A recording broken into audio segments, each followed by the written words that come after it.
Hey, I'm Jason. Welcome back to my podcast, Drop Balls and Big Calls. This week we have Tommy Flanagan. Tommy's that guy who somehow knows every stat, every sporting story, and somehow he's managed to make a career out of it. From calling footy in school to building a media career that's seen him work with Sportsbet, overseas cricket tours, and now Clubby Sports, Tommy's journey is built on passion, persistence, and the people around him. In this chat, we cover everything from footy commentary and acting gigs to life lessons learnt through resilience, family, and just showing up when it counts. If you're chasing a career in sports, media, or even content creation, or just love a good story, this one's for you. Enjoy. There he is. Can you hear me, mate? Yeah, gotcha. Nice You one. got me? I can see you. Oh, beautiful. How you going? Yeah, good, mate. Good. Really good. Yeah, awesome, mate. Hey, thank you so much for joining me. No stress at all, mate.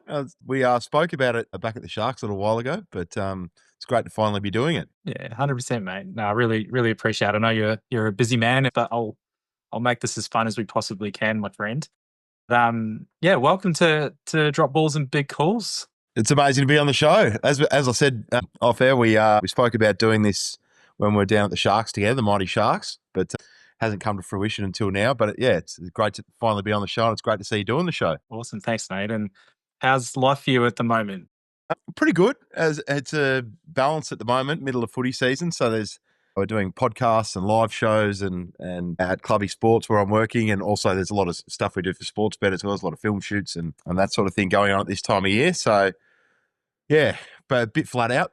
Also doing some live shows on the weekends for Bogan Bingo as well. So yeah, full schedule, but it's better to be busy than not busy. Live shows, is that new to you or is that? I've been doing those for a little while. Probably don't promote them as heavily on my social media as I do with some of the skit stuff that I do on camera, but really enjoy those. They're good fun. Go to footy clubs and cricket clubs and do some corporate events as well. Sometimes they'll call us in on an afternoon on a Friday to finish off their week. So yeah, it's good fun. Been doing that for 4 to 5 years with Bogan Bingo. So good fun. Oh, I couldn't think of a better bloke to be doing that. That's awesome. Yeah, it's good stuff. So for those that don't know you, Flanners, who is Tom Flanagan? Wow. I guess a very lucky bloke who's found himself in the right spot for all the things that he loves doing in life. You know, I love footy and I love cricket, and I found myself in a spot where I get to talk about it and be involved in it, you know, the professional level, at local level, make funny videos and do podcasts talking about it. So yeah, very lucky to be in the space that I am. Little birdie told me, and I think this captures your love of sport really well, you once wagged school for Shane Warne's comeback game at the Junction Oval. Is that correct? Yes. Second 11 game it was, and we had UN week that week. And yeah, everyone was meant to gather in the school gymnasium. Everyone was meant to be allocated a country for that week. And, you know, it was all about replicating the UN and showing the diplomacy that they do and all the different procedures that they go through at the UN. But me and Cal, who I believe you spoke to, neither of us went to a minute of that week, and we were both down at the Junction watching Warnie roll out his leggies on comeback from the shoulder surgery. Is that where you've modelled your leggies? Yeah, absolutely. Yeah, no, the only wickets I've ever taken in cricket are based on modelling myself on Warnie's videotapes. I had the VHS cassette when I was about 5 years old, and it had the flipper, had the slider, had the wrong'un, had the top spinner and the leg spinner. And I reckon I watched that maybe 3,000 times as a kid because, you know, you didn't have phones to just go to whatever YouTube video you wanted to. It was only the VHSs that you had on archive. And that was one that got a lot of runs, and no pun intended. And then back in the nets and down in the backyard, we used to roll out a few of those, try and replicate those deliveries. So without him, I don't think I would have ever taken a senior wicket. Love it. I love it. Where did that love of sport, and in particular Shane Warne, where did all of that start to develop? Parents are always encouraging of sport. They always wanted me to go and play sport, and they were big footy fans themselves. Dad was a big cricket fan too, and they'd take us to the G to go watch. Firstly, it was AFL. I didn't quite get into cricket until I was probably closer to my teenage years, but I was mad about footy from, I reckon, since I can think. I can't remember not being nuts about footy. Parents are both Carlton supporters. They used to take us to the Carlton games at Optus Oval. Used to go to the G, go to Waverley, watch the Blues, and then cousin got drafted to the Swans when I was 5, and when he got drafted. Benny Matthews, he's still part of the Swans now. He's part of the coaching group. And when he got drafted, he'd get us into the rooms after games in Melbourne. And then I'm a little kid walking around looking at Paul Kelly and Tony Lockett and shaking their hands and getting their autographs. So I wasn't interested in Carlton after that and became a big Swans fan. Yeah, that being in the rooms and in the inner sanctum as a young kid, that really fired me up to get amongst the professional sport and the Swans, and then eventually cricket as well. Man, that's such a cool experience. Not many kids can say that they get that kind of exposure. Yeah, I was very lucky. I mean, Ben, he started in 95 and he finished up 2008. So for me, that's 5 to 18 that I spent in the Sydney Swans rooms. Incredible years there. Was in the room for 2005 grand final. Leo Barry used star, and I'm in the rooms afterwards, and everyone's having crownies, and Barry Hall and Ryan O'Keefe and Jude Bolton and all the boys are up and about, and I'm just this little fella walking around in the rooms, soaking it all in. So, yeah, some incredible experiences from being in those change rooms. That's really cool. So let's go back. Let's go back to those early years. You sort of mentioned that you developed a love for Thomas the Tank Engine, but it meant more to you than just a TV series and a story. Yeah, it was. I mean, my parents always encouraged me to read books and write and try and develop my English, develop my vocabulary. And I took to Thomas pretty quickly. Thomas had a lot of great life lessons, and all the characters were different. And I think you came across individuals in life that had similarities to a lot of those engines. So people that you'd meet in the schoolyard, you'd be like, oh, he's got a bit of Gordon about him, or he's got a bit of Henry about him, or a bit of James about him. And you'd already met these characters, I guess, and their personality types through the books and watching the model series. And rest in peace to Britt Allcroft, who brought that model series to life from Reverend Audrey's books. She just passed away not long ago. But yes, that model series that she created and that series of books from Reverend Audrey has held my vocabulary in pretty good stead and developed my English to a pretty high level pretty quickly when I was a youngster. Was that something you struggled with like earlier on before you got into this? Was like, did you have early struggles with vocabulary or language or reading? Well, no, this is so early. So Thomas probably, I reckon before I could walk, I was probably watching Thomas. So I wouldn't say early struggles with English. I just think it was just the foundation of any English that I had. Like before I was stringing sentences together, I was watching Thomas episodes, and that was sort of explaining English on the screen, by seeing what the characters were doing and being like, okay, so this means that, and that means this. You'd see a character go through a story arc. So Gordon would fall into a ditch, and he'd be disappointed, and the narrator would be explaining, okay, Gordon's made a mistake. He's gone off the rails. He's, now he's in the ditch. He's going to have to wait there all day before the other engines have finished their work and they can pull him out. So he's going to be sitting there. He's going to be ashamed. He's going to be embarrassed. People are going to laugh at him because he's such a silly engine who went off the rails and fell in a ditch. What kind of engine does that? So you learn that lesson early in life. Don't drive yourself into a ditch. So, but that's even before I've gone to pre-prep or prep and picked up a textbook or met any teachers or gone to any classrooms. You've learnt those lessons from Thomas. So cool. Did that start to manifest itself in creative writing or anything like that through your schooling? Yeah, I guess so. I mean, particularly once we started doing acting and multimedia and, I guess creative writing pieces in English class as well. I think the foundation of, telling a story and telling it well was something that I guess valued as important when you creating content or creating a narrative for a piece, like say for the podcast that I'm doing now. You don't just say why. Say Nick Blakey's the greatest player in the game. You tell them why the Lizard's the greatest player in the game, because he takes them on through the middle of the ground. He's got a laser left foot that hits up the forwards, and he spoils like a madman and does all the percentage plays, and he lifts the spirit. And so you build a narrative around what you're talking about rather than just saying your opinion without backing it up with a few things. So I think, creating that tale and narrative around, particularly for podcasting, I think, and also pieces of creative writing, journalistic pieces of writing, I guess, that I did when I was younger, that had a great foundation for it. Amazing. When did you first realize that performance or storytelling could become like a lifelong thing for you? I I guess that just evolved over time. So as a real young kid, going into the Swans rooms, my goal as a little kid was to call the footy on Channel 7 one day. I just always wanted to be a footy caller like Bruce McAvaney or Dennis Cometti.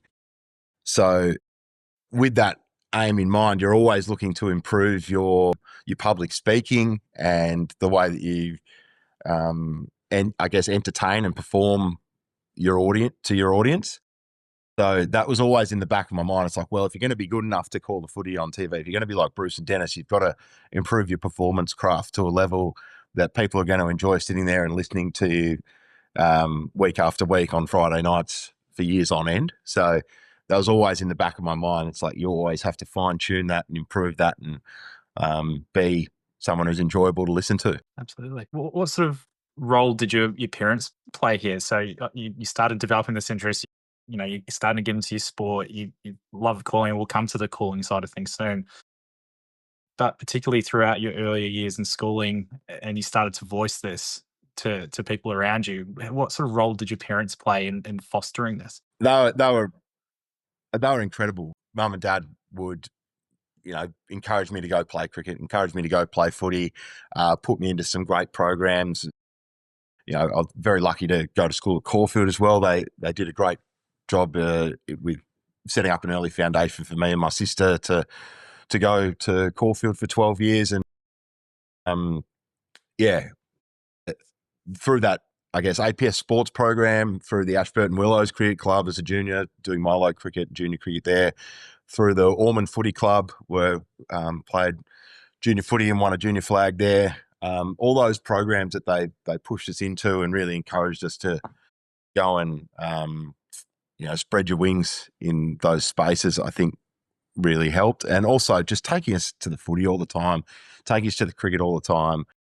Every time I was like, oh, let's go to the G, mum or dad or both would be like, yep, let's go to the G. Kids want to go to the G. Kids want to watch the cricket, want to watch the footy. Let's get them there.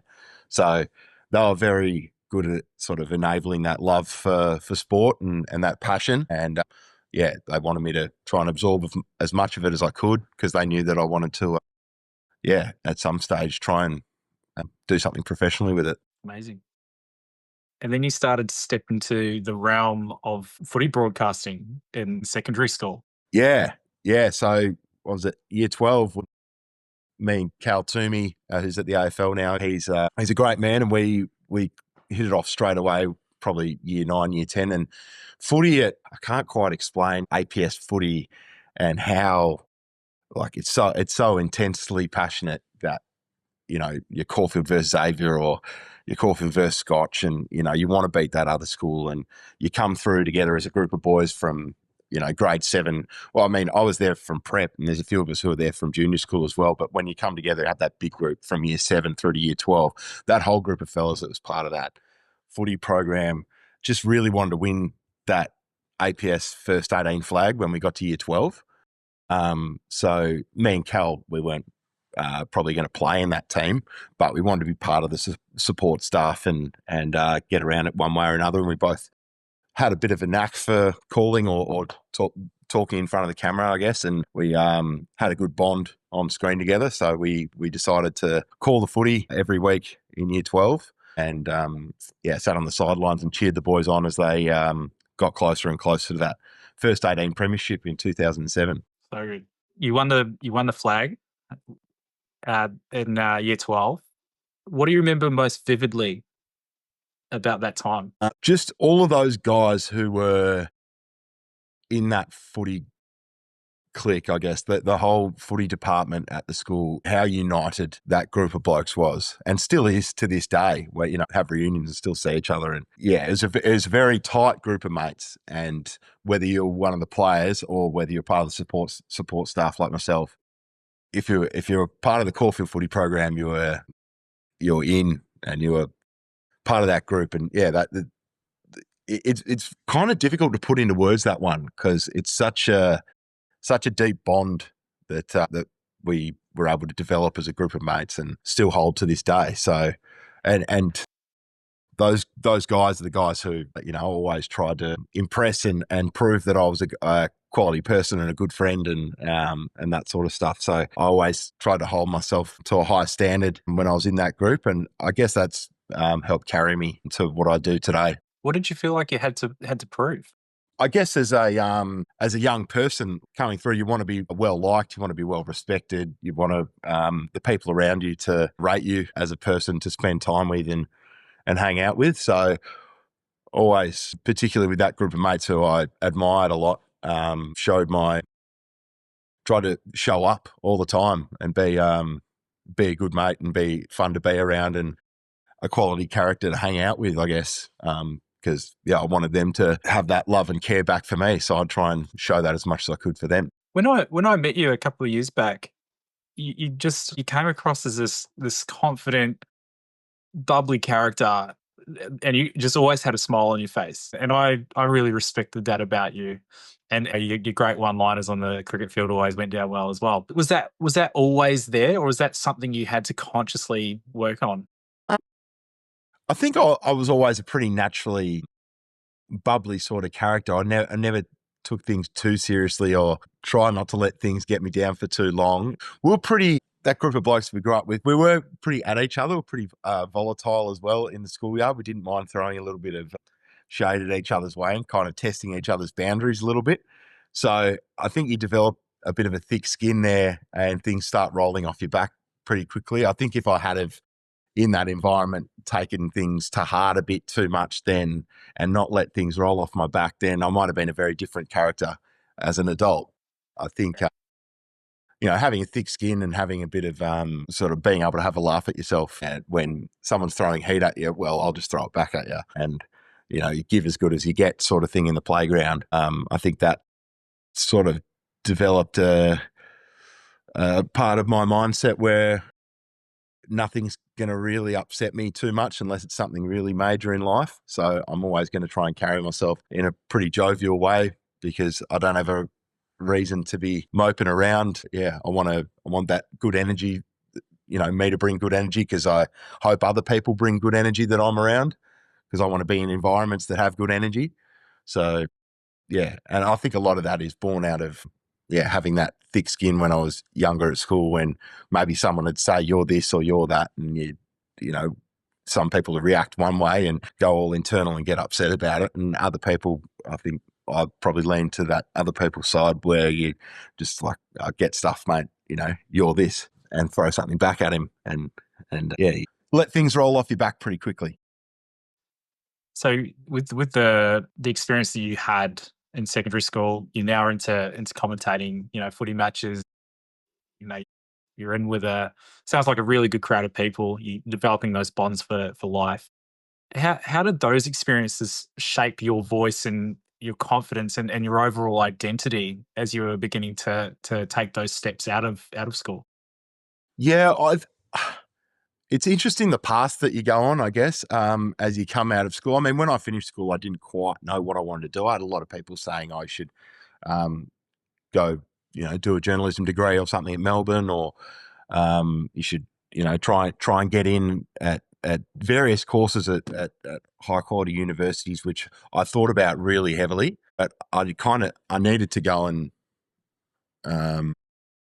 sort of find out for myself what the world was about instead of sitting in more classrooms, I felt. So, I went and worked in pizza shops and learnt pretty hard lessons early about sort of, if you drop the oil, you're going to go clean it. If you're cutting tomatoes and your finger slips and you cut your finger, well, it's bleeding. So those sort of, humbling and sobering sort of lessons where you're not in the classroom anymore, you're not being sort of coddled and protected, you're out in the real world and you're into the workforce and no one cares if you make a mistake or you're upset, the job's still got to be done, get on with it. We've got pizzas to make. I think going into that environment kind of sharpened me up pretty quickly for what else was to come in the following years coming out of school. So, and you've worn a few hats. Yes. Over the years, you touched on the pizza shop there. You then, you move into railworks, call centers, but there's always this bubbling thing happening in the background. You're pursuing a career in media. But with those other roles, first, what did that teach you about people and life lessons within that? Yeah, well, I mean, I guess dealing with when people want their food, when people have ordered their food on a Friday night, they finish a long week of work, and it's 7 p.m. and it's cold in the middle of winter, and they want their pizza. You're the guy who's got to make it quickly, make sure it's really good, and get it into their hand with a friendly service. And it doesn't matter how good a bloke you are on the inside. If you stuff up that pizza, that bloke's not going to be happy, and he's probably not going to come back next week. He's probably going to go to a different pizza store for his next Friday night pizza. So I guess learning if the pizza's not out in optimal time, how to smooth it over with that person so they do come back to the store next time. How to have conversations with people knowing that there's going to be delays, how their order's not going to be there in time. In the call center, like you're calling people and offering them gym memberships at 7 p.m. on a Monday night, and sometimes the vitriol you get back when you're calling someone who's just about to sit down and eat their dinner, it's pretty aggressive. So I guess calming techniques and the ability to handle a bit of volatility and still front up with a smiling face, that's one of the things you learn about people in those early roles. Was there ever a moment when you were in these jobs where you thought, like, surely this isn't it for me? There's got to be something better out there, or were you always just consciously building towards something bigger in the background? Well, the whole time I was calling footy. So I think I went to the Northern Footy League when I was 20, 21, and under the guidance of Samuel Zito, who's magnificent professional broadcaster and a great teacher of how to be a pro with the mic in hand. He kind of sharpened me up on Saturdays in between all these pizza shifts and call centres and whatnot. Every Saturday during winter, I'd go drive up to Greensboro or Eltham or Bundoora or Rosanna or Epping or anywhere up in the north where the Northern Footy League games were, and I call our match of the day with Sam and Jordan Canellis, who's on SEN now, and he does a great job as well, and Jared Gardner and Nick Sacco, and that was a brilliant little call team that we had there, and won awards actually at the AFL Victoria Community Media Awards for the best Saturday broadcast team, and we had a great 7 years there together. I was volunteering at the Northern League every Saturday, so that. Even though there was, challenges going on with the other work that I was doing and lessons being learned, I guess, while making pizzas and doing call centers and whatnot, every Saturday I still have my outlet of improving my footy commentary. And yeah, even though that was just volunteer work, wasn't a paid gig, I had 3 hours on the radio every Saturday to call footy and get better as a footy caller and a live broadcaster. So Sammy Zito gave me that opportunity, and I'll always be thankful for that. It's amazing. And what was the feedback like as you were progressing through this with the radio calls and local footy? Were you getting active feedback throughout that, like to sort of grow your skill sets? What did that look like? How was it shaping you? Yeah, I mean, Sam's quite straight and polished, where I was probably a little bit rough around the edges when I started out. I think the first call that I ever did, I remember Bundoora versus West Preston, it was round 1, 2012. I had no idea who any of the players were. I sounded like rubbish every time. Like I didn't have binoculars. Like learning all the tricks of the trade. It all happened pretty quickly because once you do 1 or 2 calls where you don't really know what you're doing and you're embarrassing yourself, you want to get up to speed pretty quickly. And I think Sam said to me after about a month, he's like, after that first call, we were wondering, often we've had someone come and do a call. They've really haven't done that well with it, struggled, and then we've never seen them again. They've jetted off and they've never called another game. But, I kept coming back and fronting up and wanting to get better at it and trying again and again, week after week to sort that out so I could turn those bad calls into good ones. And as they say in footy, you want to bring up your worst game to your best game and close that margin. And I think over those 8 years at the Northern, I was able to do that and become a pretty solid caller.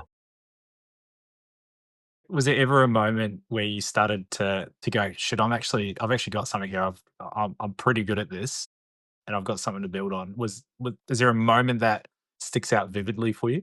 Yeah, I mean, I guess doing the grand finals, and then you have the players from those grand finals, sort of quoting quoting your calls throughout the game, and coming up to you in the weeks after or the following year, and being like, mate, I love it when you're calling. Having that feedback from the actual players themselves is where you go, okay, I'm actually might be all right at this. I mean, of course, within yourself that you're improving. Like, you're sitting there with Sam and Jordan, and we know ourselves that this call's better than the one that we did last week. But yeah, when it's the actual players themselves and you're calling a sick goal from 55 metres out on the boundary and you've nailed the call, and then the player, lets you know during the week, he's like, mate, I love how you called that goal. It made it so much better. Those are the sort of moments where you go, I'm coming along pretty well here. Amazing. So you've now carved out a niche across Clubby, Sportsbet, various freelance projects over the years. When did you start to pivot into that acting and content creation space? Well, I guess that also ran hand in hand with everything else as well. So that was, I did speech and drama classes at Caulfield from, I reckon, grade 4 through to grade 12 with 3 other guys, Jordan, Tom, and Will.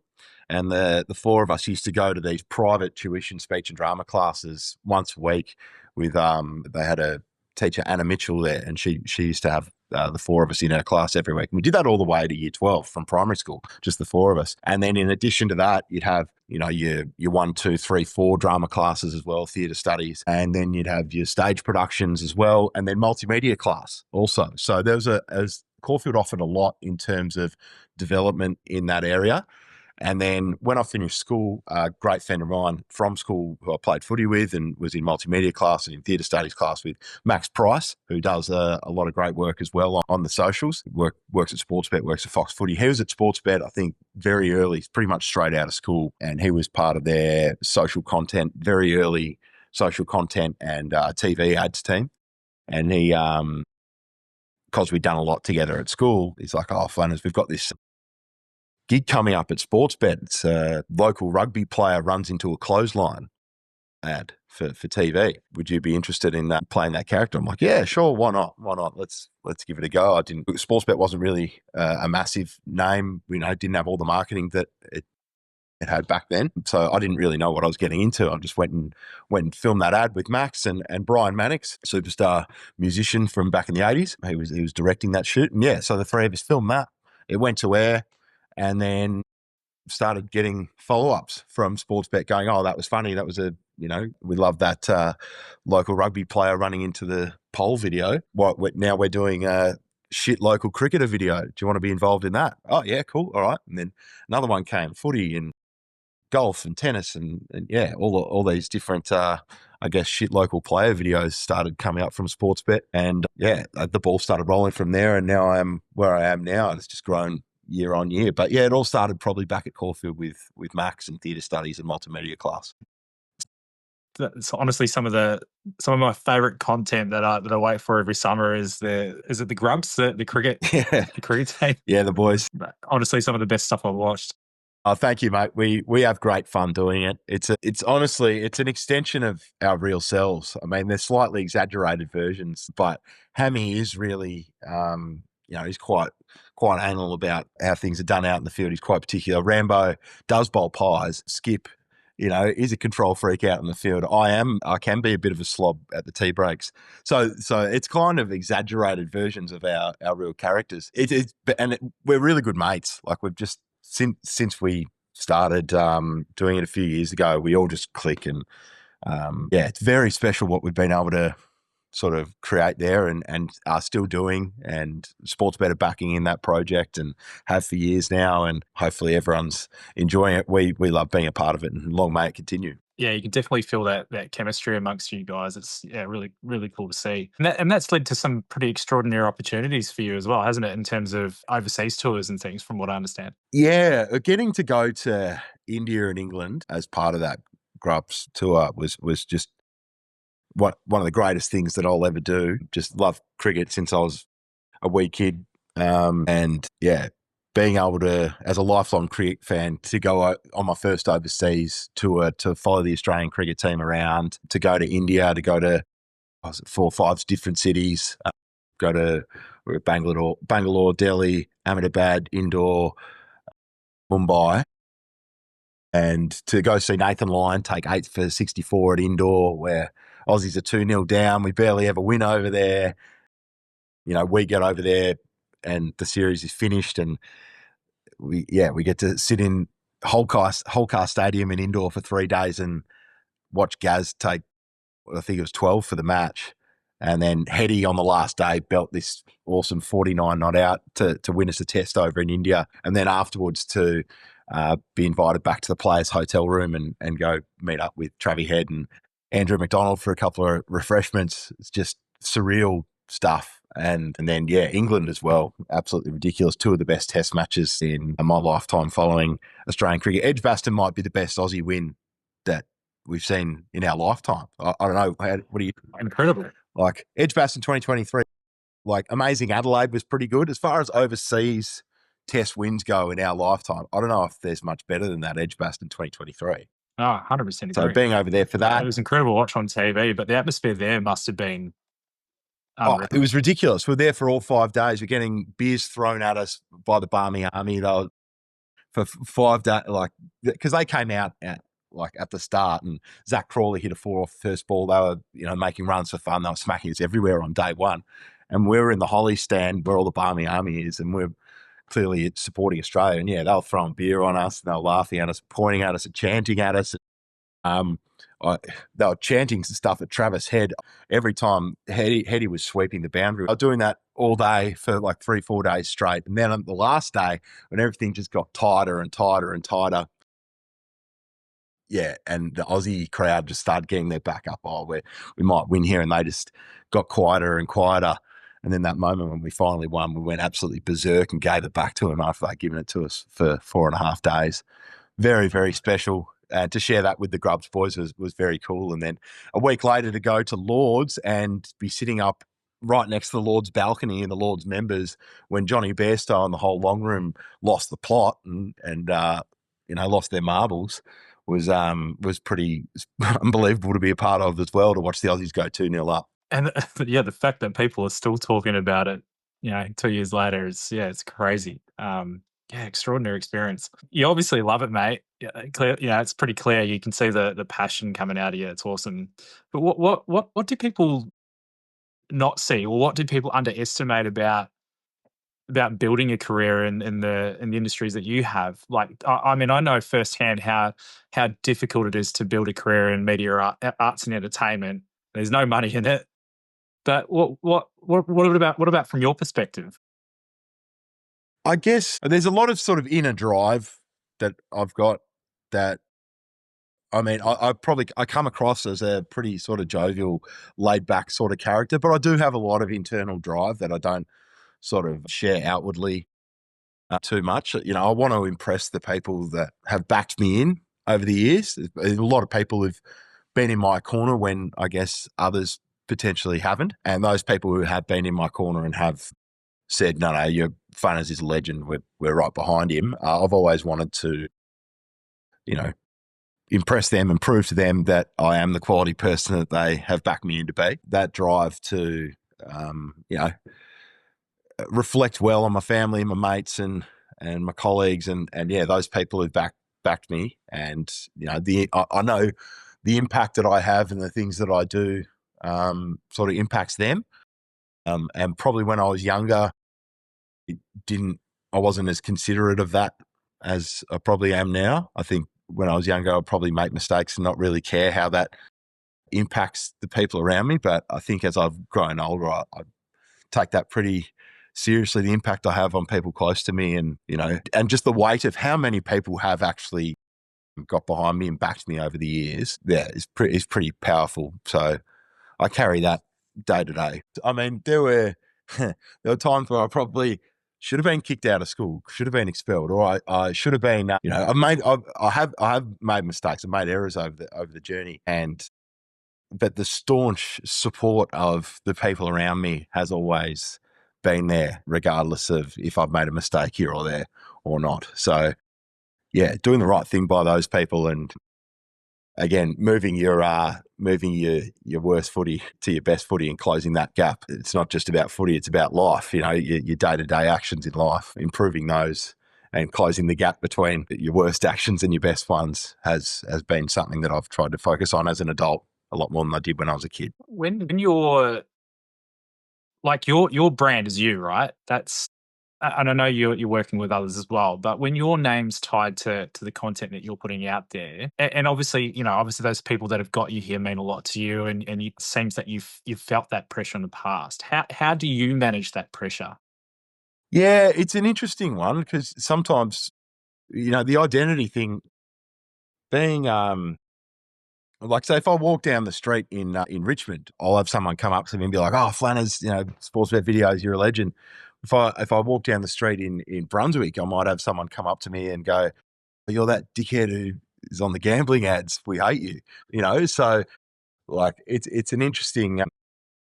It's a strange battle, that identity thing. You walk out into the street, you never quite know what people are going to think of you being attached to the wagering aspect of it. So yeah, that is a challenge dealing with that day to day. I feel like most of it's pretty positive though. So it's an enjoyable experience, most of those interactions when you meet someone out and about and they know who you are. But yeah, it is a delicate balance. There's the real you and then there's the character that you play or the characters that you play or the hats that you wear.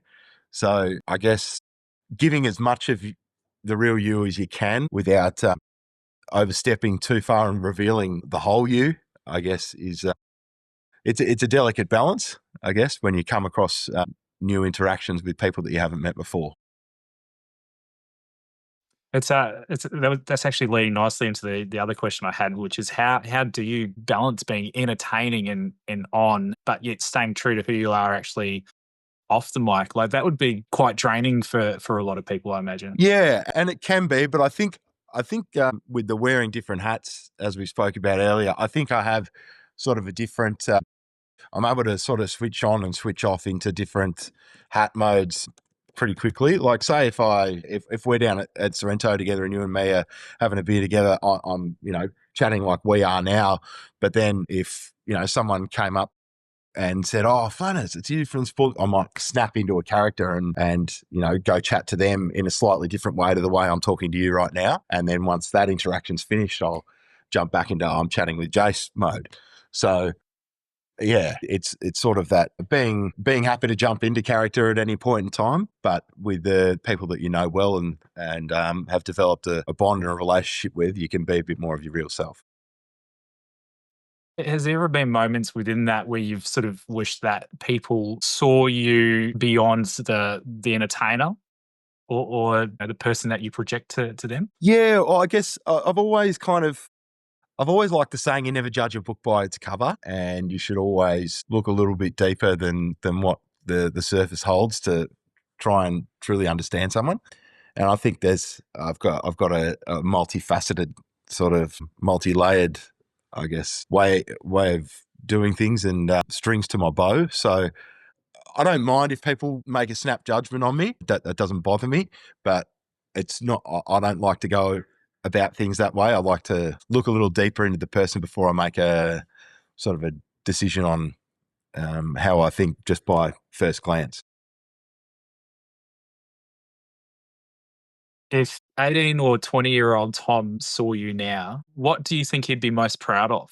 And what might surprise him, do you think? I think it would probably surprise him that I'm doing what I'm doing now, and I guess I've come as far as I have. I mean, I was running around in nightclubs at 4 o'clock in the morning back when I was at that age, handing out free drink cards and trying to get people to use my list. So, doing what I'm doing now wasn't really on the radar. I was just sort of navigating the first steps out of high school and exploring the nightlife a fair bit. So, yeah, the things that I'm doing now with Clubby and with Sportsbet just weren't quite on the radar there. So I don't really know what he would think. He would probably just be saying, "Well done, you sorted your shit out and you found a way to make a living out of all these things that you're passionate about." So yeah. Did you do a bit of nightclub promoting? Yeah, I was down at Room 680. I had a list, a Flanagan's list on the Tuesday nights and Thursday nights down at Room. You get a drink card if you use my list. And yeah, they were fun nights. I haven't been to Room for a little while, but yeah, the Room onto Q Bar. I don't know if you remember Q Bar, but that place was pretty awesome as well when it was up and going. Yeah, that's shut now. Probably a good thing for me and my professional side of things that Q Bar shut, because I really enjoyed going there. I tell you what, though, it's amazing how many people that have done those kind of things like nightclub promotion have gone on to, I don't know, entrepreneurship and entertainment, for example, and media. Like it clearly teaches you a lot about people, what drives them, but also just that communication, I Well, think. it also builds your network. I mean, a lot of the people that I've, got great working relationships with these days and people that, I've worked with over the years are guys that I've met at Q Bar, or guys that I used to, hang out with in the smokers area at Room back when I was 18, and they're all doing great things now. But back when we were 18, we all used to congregate on a Tuesday night at Room. And so that socializing as an 18, 19-year-old, a lot of the relationships that you build there and the network that you form with those people, if you find a good nightclub where it's got great heads there rocking up every week and everyone just keeps coming back, and it's kind of like it's like school or a footy team. Like, it's the same group that comes back every week and has their social sessions on the Tuesday, Thursday night. So you form a bit of a bond with those people, and a lot of those bonds I've still got today. There's a lot of people who I met at Room or Q Bar that I would see today and be like, get along really well with, because we had great times back then. Amen. That's so cool. You described resilience as raw, hearty, and relentless, like Shane Warne. Yep. What does that look like in your world these days? Yeah, well, I guess it's whatever life throws at you, always believe you can get through it and adapt and win. Because you do make mistakes, you do fall over, you do, like Warnie, you do your shoulder, or you have issues in your personal life or whatever. But no matter what, you just adjust and you just keep showing up and you just keep backing yourself in to be high quality and keep coming back and keep doing your best. And, he wasn't, the most polished rock. He wasn't the most technical rock. I guess he evolved into that as a player as he got older. But I think when he started out, it was just a raw ball of energy, Warnie. And I always took a lot of inspiration out of the way that he dealt with his setbacks in his life and in his career. And I've always tried to sort of apply that mindset to myself, for if I can carry myself the way that he used to, under such public scrutiny and still perform, you can do it in whatever you're doing in your life. What moment in your own career demanded that level of resilience? Yeah, there have been a few moments where I've had to sort of internally work pretty hard on myself to get back to the top level of performing and being willing to front up every day. You do go into a shell a little bit when you have a setback, but I feel like I've always been able to get the wheel turning again pretty quickly if I have had a major setback. As we sort of get to our age, you and I are of a similar age, Tom, come through similar times.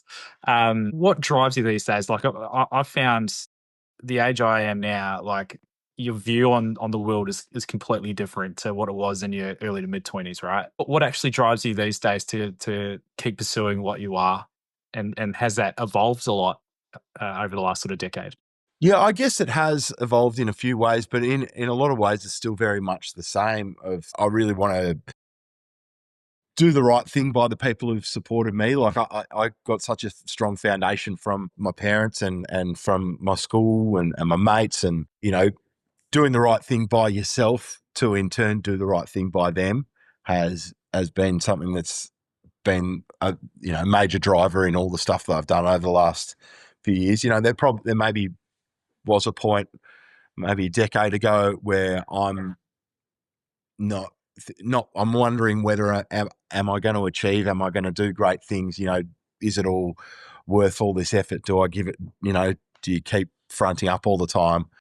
And you just think about those people and go, yeah, mum and dad saved to get the house here and get us through 13 years of private schooling and put us through, such a great foundation, and all your mates have, taught you so many lessons over the journey to mold you and shape you into a quality person. Let's not throw it all away, and let's double down and go harder, and keep being even better and fronting up for those people. And in turn yourself, it starts in your head. You're doing it for those people, but you're really doing it for yourself. If there's one message you could deliver to all the people that you've mentioned today that have made a big difference in your life and your career, what would it be? Just that I love them all, and I love that they've always backed me in, and always been there to give me a kick in the bum when I've stuffed up. But yeah, when I've been flat, always there to wrap their arms around me, and it's a nice big group of people that I've got in my circle. I've said it a few times in this, I'm quite lucky with the amazing groups of mates that I've got, and how that inner circle is so expansive. I've met some amazing people over my journey, and I've got a lot of people that are very close. So I'm very thankful for that, and I can turn to any of those people at any point in time and have a chat, and vice versa. They can turn to me at any point in time. So just big love, big heart for all those people, and I know they've got the same for me. Love it, mate. Well, you've been very generous with your time. You're just that kind of person, mate. I really appreciate you coming on here and giving me a chance. Like I'm new to this myself, but yeah, the fact that you put your hand up to do it, I really appreciate you, mate. Gave some great insights throughout this today. Is there anything else you want to cover while we're here? Well, how about yourself, mate? How are you going? How are you seeing the build of the pod? It's how many episodes have you done now? This is my third recording. Last night I had all kinds of software issues where the other guest track didn't upload. And it's funny because I was listening to a Dom Harvey podcast. He's a New Zealand podcaster that I actually grew up listening to on radio. Funnily enough, he was one of the reasons I wanted to do this. He's just a really inspiring guy, and I love the way he does his podcast, the structure of it, and what he talks about. But he was sort of talking about you're going to have an episode that doesn't upload, or something goes completely wrong, and you got to front up and own that thing happening. And funnily enough, it happened last night on my second recording, and luckily my friend was an absolute champion and just considered it a rehearsal and locked it another time. But it's just little things like that, mate. Like just getting up to speed with the technology I'm using, and I'm running a really lean basic setup, as you can probably see. But it's just a great opportunity to connect with people that I haven't for a while and learn something about them, but start to understand some of my own challenges of things that I haven't been able to get out of my own way on. As I've got to know yourself, like through the cricket club and all that, like I just love the way that you interact with people.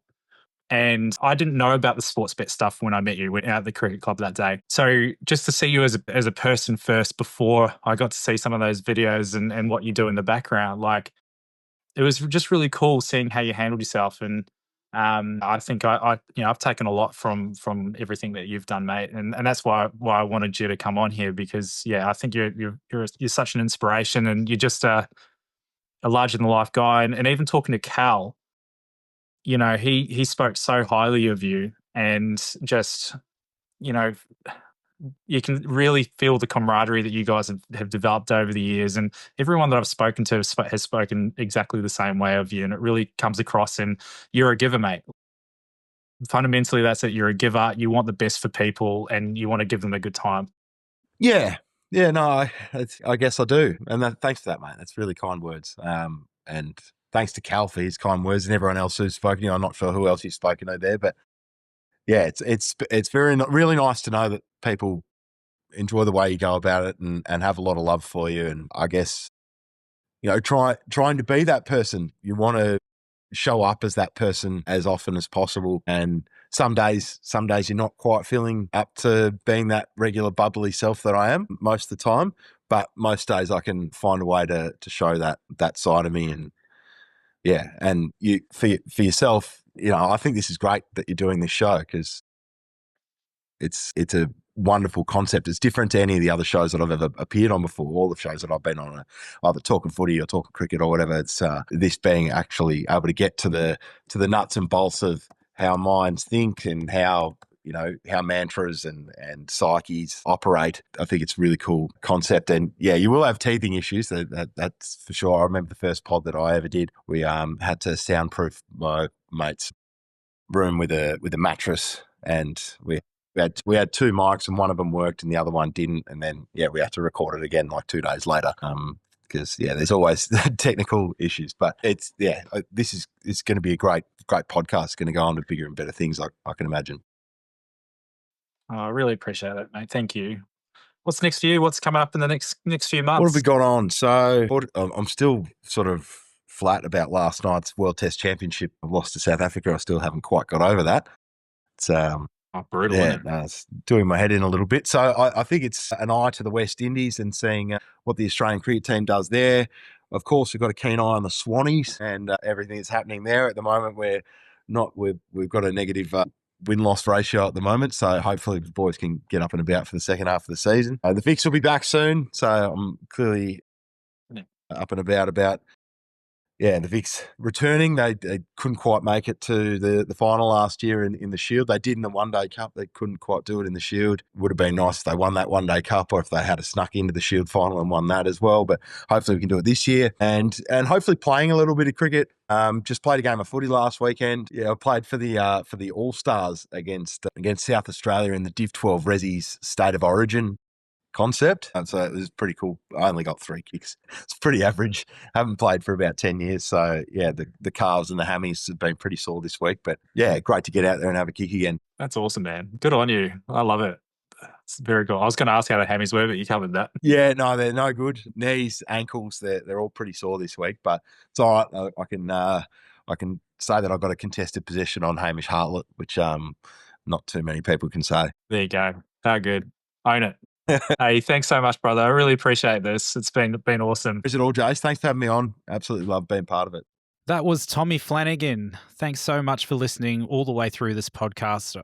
I know there's a lot of great podcasts out there, but it means a lot to me that you've taken the time to listen to this one. It's been a great experience building this podcast with you, and I love hearing your feedback. So please feel free to send through any feedback to our email, bigcallspod@gmail.com, or even leave a comment wherever you're listening to this podcast. Above all else, just appreciate you being here. Thanks again for listening.